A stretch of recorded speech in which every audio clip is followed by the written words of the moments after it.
Asalaamu calaykum waraxmatullaahi wabarakaatuhu walaalahayga qiimaha iyo qaayaha leh oo quruxda badan oo Soomaaliyeed ii soo dhawaada maasha Allah yaskaa way luntay xagee ku maqneed dana jira awgooda waa in la soo socodsiini doonaa walaalahayga qaaliga oo qiimaha badan soo dhawaada aad iyo aadan idiin soo dhaweynayaa ii soo dhawaada walaalahayga Soomaaliyeed oo quruxda badan maasha Allah walaashin yaska beauty salon waxay idiin keentay naqshado wanaagsan oo qurux badan oo kala ah maasha Allah ku soo dhawaada waa sida inoogu bilaabatay biidinillaahi kariim annaga awood ma lihin boqorka awoodda leh hadduu maya dhihin waa sida inoogu bilaabatay markaan ka bacday lidanka ma kala gooynaya galaaska cilaanka barashada ninka raba xino qurux badan inuu ka saarta waan idin soo dhaweynay si sharaf leh si qurux badan qiimo idan qanciya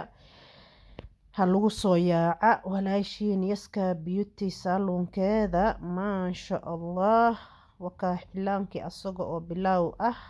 asagoo dhamaasho tirana waan idiin soo hormariyay marka insha Allah step by step ana idiin keenaya asxaabadayda waxaan idinka baryayaa share like subscribe bariyahan hoosaan u dhace walaalayaal waxaan idinka baryayaa inaad kor ii soo qaadaan idinkaan wax idinku ahay idinkaan walaashiin ahay maasha Allah walaashiin gacanteeda Allah u daaya improvement maalin kasta maalinta ka dambaysa si qurux badan oo idin qancisa marka Soomaali weynay waan idin salaamayaa meel kasto dunida dacaladeeda ku nooshihiin wataa walaashiin hala soo dhaweeyo si maxaa la dhahaa Soomaalinimo oo walaalnimo oo kalgacal leh